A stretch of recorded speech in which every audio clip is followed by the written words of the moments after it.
GK with એમમાં આપ સૌનું સ્વાગત છે. મિત્રો, આજના વિડીયોમાં આપણે મોસ્ટ આઈએમપી જીકેના 100 પ્રશ્નો જોઈશું કે જે આવનાર બધી પરીક્ષાઓ માટે અગત્યના છે. લાસ્ટમાં તમારી ટેસ્ટ પણ લેવામાં આવે છે, તો વિડીયો વ્યવસ્થિત જુઓ અને ટેસ્ટ આપી તમે તમારું નોલેજ પણ ચેક કરી શકો છો. એ સિવાય આની પીડીએફ પણ તમને પ્રોવાઈડ કરાવવામાં આવશે. કઈ રીતે મળશે એ પણ આપણે આગળ જોઈશું. ગુજરાતમાં અનાથ બાળકોને આશ્રય મળી રહે તે માટેની શુભ શરૂઆત કોણે કરી હતી? મહિપતરામ રૂપરામે કરી હતી. અમદાવાદમાં સૌપ્રથમ કન્યા શાળા કોણે સ્થાપી? હરકુંવર શેઠાણીએ 1850માં અમદાવાદમાં સૌપ્રથમ કન્યા શાળા સ્થાપી હતી. ગુજરાતમાં સૌપ્રથમ પ્લેનેટોરિયમ ક્યાં સ્થપાયું હતું? સુરતમાં સ્થપાયું હતું. ડાંગ જિલ્લાનું વડુ મથક કયું છે? આહવા છે. ગુજરાતમાં પુસ્તકાલય પ્રવૃત્તિના પ્રણેતા કોણ ગણાય છે? મોતીભાઈ અમીન ગણાય છે. ગુજરાતમાં સૌથી મોટું પુસ્તકાલય કયું છે? Central library, Vadodara. પોતાના શાસનકાળમાં ફરજિયાત પ્રાથમિક શિક્ષણ દાખલ કરનાર સૌપ્રથમ રાજવી કોણ હતા? મહારાજા સયાજીરાવ ગાયકવાડ હતા. ગુજરાતમાં જામનગર નજીક સૈનિક શાળા ક્યાં આવેલી છે? બાલાછડીમાં આવેલી છે. શાળાએ જતા બાળકોને વીમા કવચ પૂરું પાડતી ગુજરાત સરકારની યોજનાનું નામ જણાવો. તો એ છે વિદ્યાદીપ યોજના. ગુજરાતમાં રાષ્ટ્રભાષાના પ્રચાર માટે કઈ સંસ્થા કામ કરે છે? ગુજરાત પ્રાંતીય રાષ્ટ્રભાષા સમિતિ. ગાંધીજીએ ભાવનગરની કઈ કોલેજમાં અભ્યાસ કર્યો હતો? શામળદાસ કોલેજમાં અભ્યાસ કર્યો હતો. ગુજરાતના પ્રથમ મહિલા મંત્રી કોણ હતા? ઇન્દુમતીબહેન શેઠ. ગુજરાતમાં જન્મેલા કયા ગણિતજ્ઞએ શૂન્યનો આવિષ્કાર કર્યો હોવાનું મનાય છે? બ્રહ્મગુપ્ત. કયા ક્રાંતિકારી દેશભક્ત ઓક્સફર્ડ યુનિવર્સિટીમાં પ્રોફેસર હતા? શ્યામજી કૃષ્ણ વર્મા. ભારતમાં ટેલિકોમ ક્રાંતિ લાવવામાં કયા ગુજરાતીએ અગ્રણી ભૂમિકા ભજવી હતી?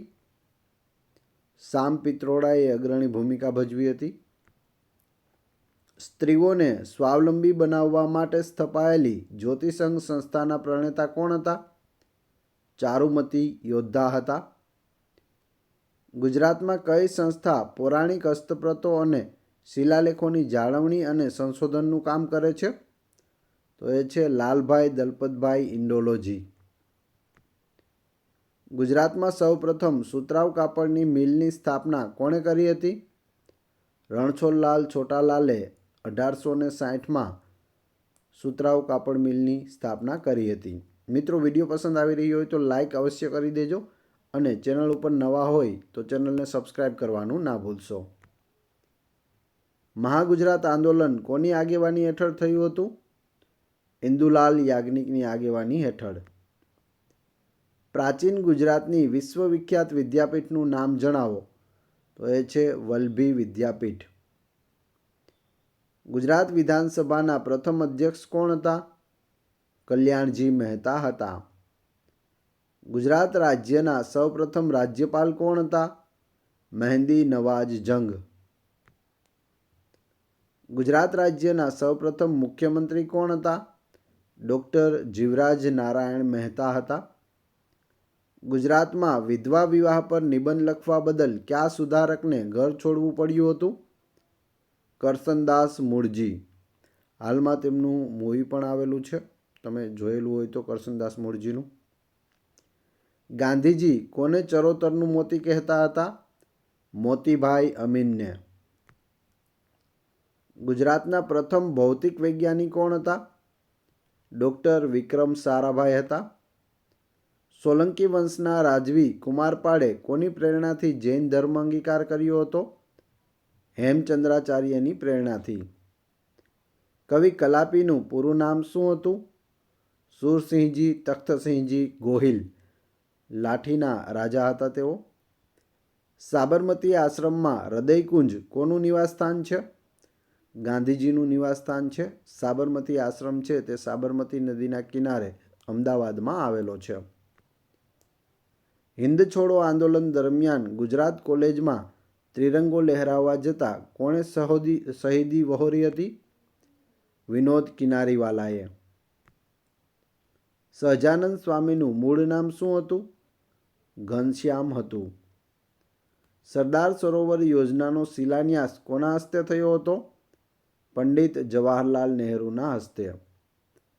બાના હુલામણા નામથી કોણ વિશ્વ પ્રસિદ્ધ છે? કસ્તુરબા ગાંધી. ભારતને આઝાદી મળ્યા બાદ સોમનાથ મંદિરનો જીર્ણોદ્ધાર કોના દ્વારા થયો હતો? સરદાર વલ્લભભાઈ પટેલ દ્વારા. 35 કિલોમીટર પહોળી ઇંગ્લિશ ખાડીને 12 કલાકમાં પાર કરનાર ગુજરાતનો યુવાન તરવૈયો કોણ છે? સુફિયાન શેખ.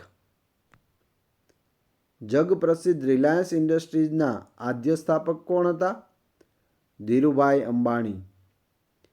નડિયાદમાં હરિઓમ આશ્રમ શરૂ કરનાર સંત ક્યાં હતા? પૂજ્ય શ્રી મોટા. પોરબંદરમાં આવેલું ગાંધીજીનું મકાન કયા નામે ઓળખાય છે? કીર્તિ મંદિર. ગુજરાતમાં આદિવાસી અને હરિજનોના બાપા તરીકે કોણ ઓળખાતા હતા? અમૃતલાલ વિઠ્ઠલદાસ ઠક્કર એટલે કે ઠક્કર બાપા. ઠક્કર બાપાનું પૂરું નામ પૂછાય તો અમૃતલાલ વિઠ્ઠલદાસ ઠક્કર યાદ રાખજો. ગાંધીજીના માતા પિતાના નામ જણાવો. તો ગાંધીજીના માતાનું નામ પુતળીબાઈ અને પિતાનું નામ કરમચંદ ગાંધી હતું. ગાંધીજીને દક્ષિણ આફ્રિકામાં રેલવેની ફર્સ્ટ ક્લાસની ટિકિટ હોવા છતાં બિનગોરા હોવાને કારણે ચાલુ મુસાફરીએ ટ્રેનમાંથી ધક્કો મારીને ઉતારી દેવામાં આવ્યા. એ રેલવે સ્ટેશન કયું હતું?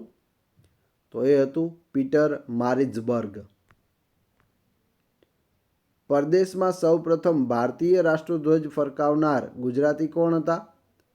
મેડમ ભીખાઈજી કામા. હરિજનોના ઉત્કર્ષ માટે ગાંધીજીએ કયું ગુજરાતી વિચારપત્ર શરૂ કર્યું હતું? હરિજન બંધુ. ગુજરાતના કયા નગરોમાં શિયાળામાં સૌથી વધુ ઠંડી અને ઉનાળામાં સૌથી વધુ ગરમી પડે છે? ઠંડી સૌથી વધુ નલિયામાં અને ગરમી છે તે સૌથી વધુ ડીસામાં પડે છે. સ્વામી દયાનંદ સરસ્વતીનો જન્મ ક્યાં થયો હતો? ટંકારા, મોરબી જિલ્લામાં. સ્વામી દયાનંદ સરસ્વતીએ આર્ય સમાજની સ્થાપના કરી છે. સત્યાર્થ પ્રકાશ એ તેમનો ગ્રંથ છે. વેદો તરફ પાછા ફરો તે સૂત્ર સ્વામી દયાનંદ સરસ્વતીએ આપેલું છે.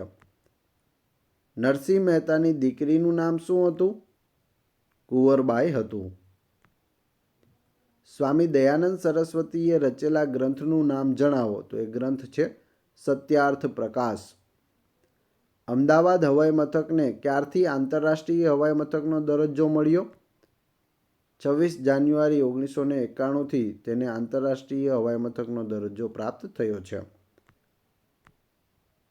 કયા સંતે પોતાની આખી જિંદગી રક્તપિત્તના દર્દીઓની સેવામાં વિતાવી હતી? સંત અમર દેવીદાસ. સંત પુનિત મહારાજે શરૂ કરેલ કયું માસિક આજે એ લોકપ્રિય છે? જનકલ્યાણ છે તે આજે પણ લોકપ્રિય છે. મા બાપને ભૂલશો નહીં ભજનની રચના કોણે કરી હતી? સંત પુનિત મહારાજે કરી હતી. ભૂલો ભલે બીજું બધું મા બાપને ભૂલશો નહીં, અગણિત છે ઉપકાર એના એ કદી વિસરશો નહીં. વલ્લભભાઈ પટેલને સરદારનું બિરુદ કયા સત્યાગ્રહની સફળતાપૂર્વક આગેવાની કરવા બદલ મળ્યું હતું? બારડોલી સત્યાગ્રહની આગેવાની કરવા બદલ મળ્યું હતું. ગાંધીજી દ્વારા બારડોલીની બહેનોને કહેવામાં આવ્યું અને બારડોલીની બહેનો દ્વારા સરદાર વલ્લભભાઈ પટેલને સરદારનું બિરુદ મળ્યું હતું. સંત બોડાણાનો જન્મ ક્યાં થયો હતો? ડાકોરમાં થયો હતો. સંત બોડાણા છે તેમનો જન્મ ડાકોરમાં થયો હતો અને તે ચાલીને દ્વારકા જતા હતા, પરંતુ પછી સમય જતાં તેની ઉંમર થઈ ગઈ અને તે ચાલી ન શક્યા. ત્યારબાદ એવું કહેવાય છે કે શ્રી કૃષ્ણ ભગવાન છે તે ડાકોરમાં આવીને વસેલા. સસ્તું સાહિત્યના સ્થાપક કોણ હતા? ભિક્ષુ અખંડાનંદ હતા. ગુજરાત રાજ્યના ઉદ્ઘાટક કોણ હતા? રવિશંકર મહારાજ હતા. 1 મે 1960ના રોજ મહાગુજરાત આંદોલન છે તે સમાપ્ત થાય છે અને ગુજરાતની સ્થાપના થાય છે. ત્યારે સાબરમતી આશ્રમમાં ગુજરાત રાજ્યનું ઉદ્ઘાટન કરવામાં આવે છે. કોના હસ્તે? રવિશંકર મહારાજ એટલે કે રવિશંકર વ્યાસના હસ્તે.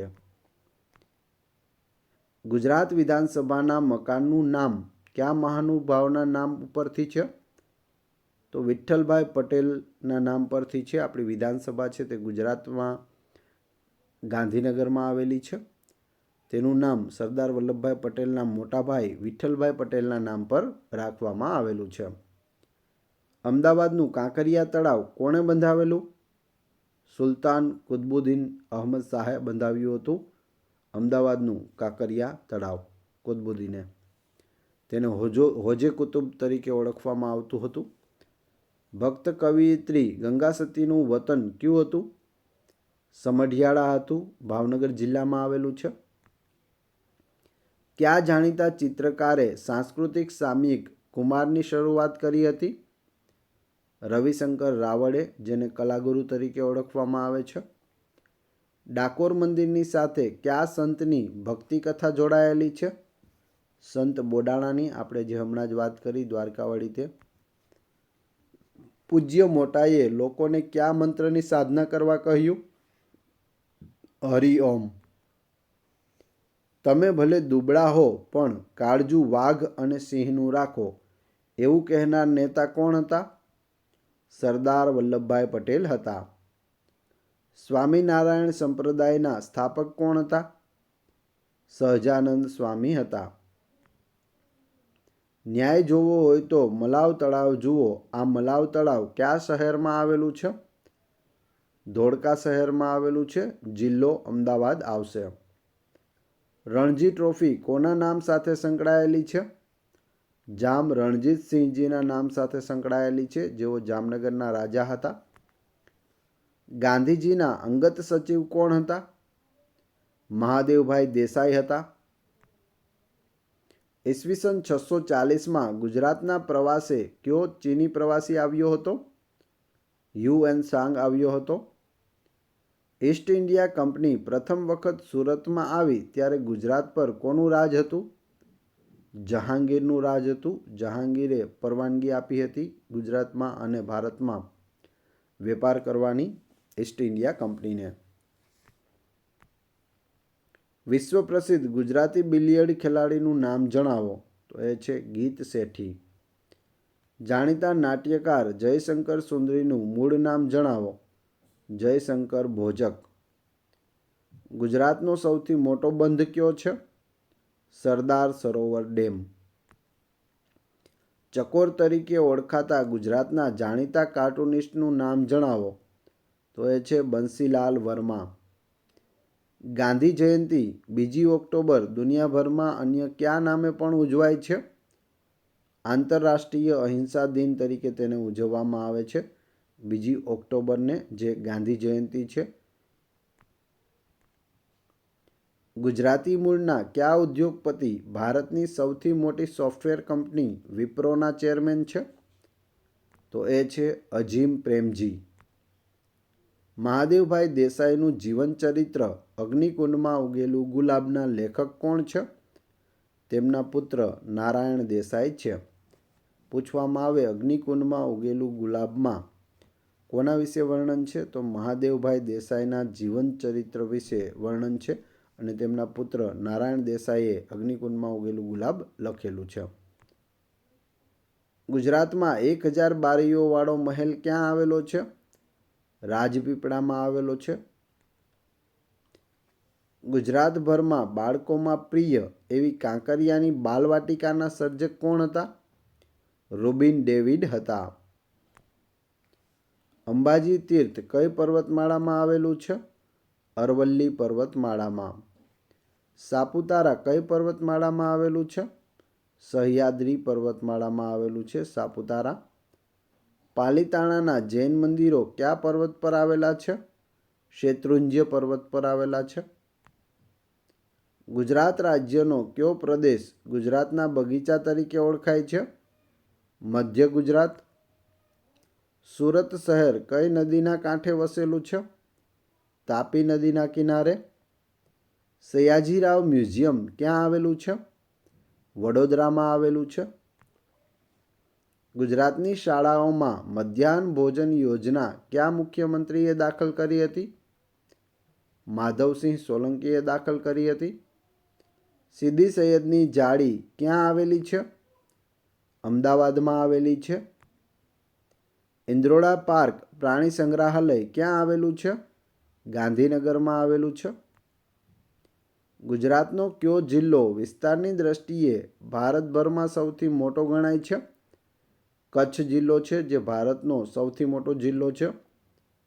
ગુજરાતમાં અક્ષરધામ મંદિર ક્યાં આવેલું છે? ગાંધીનગરમાં આવેલું છે. ઉકાઈ બંધ કયા જિલ્લામાં આવેલો છે? તાપી જિલ્લામાં આવેલો છે. ગુજરાતમાં ડાયનોસોરના ઈંડા ક્યાંથી મળી આવ્યા છે? રૈયાલીથી મળી આવ્યા છે. સોલંકી વંશનો સૌથી વધુ પરાક્રમી, હિંમતવાન અને મુત્સદ્દી રાજવી કોણ હતો? સિદ્ધરાજ જયસિંહ હતો. વિશ્વ પ્રસિદ્ધ કાળિયાર પાર્ક ગુજરાતમાં ક્યાં આવેલું છે? વેળાવદરમાં આવેલું છે. હવે તમારી ટેસ્ટ. જે આપણે વિડીયો જોયો તેમાંથી તમને અહીં પ્રશ્નો પૂછવામાં આવે છે, જેના જવાબ તમારે ક્રમશઃ કમેન્ટ બોક્સમાં આપવાના છે, જેથી તમને ખ્યાલ આવે તમને કેટલું યાદ છે. પ્રથમ પ્રશ્ન છે, ગુજરાતમાં સૌથી મોટું પુસ્તકાલય કયું છે? બીજો પ્રશ્ન, સ્વામી દયાનંદ સરસ્વતીનો જન્મ ક્યાં થયો હતો? ત્રીજો પ્રશ્ન, ગુજરાત રાજ્યના ઉદ્ઘાટક કોણ હતા? ચોથો પ્રશ્ન, ગાંધીજીના અંગત સચિવ કોણ હતા? ચારે ચારના ક્રમશઃ કમેન્ટ બોક્સમાં જવાબ આપી દેજો. આ વિડીયોની PDF મેળવવા માટે તમે ટેલિગ્રામમાં GK with AM ચેનલની મુલાકાત લઈ શકો છો, કે જેની લિંક ડિસ્ક્રિપ્શનમાં પણ આપેલી છે. વિડીયો પસંદ આવ્યો હોય તો લાઇક, કોમેન્ટ, શેર અને સબસ્ક્રાઈબ કરવાનું ના ભૂલશો. આ ચેનલ ઉપર ઘણા બધા વિડીયો અવેલેબલ છે. તમે ચેનલના નામ ઉપર ક્લિક કરી વિડીયોમાં જઈ બધા જ વિડીયો જોઈ શકો છો. Thanks for watching my video.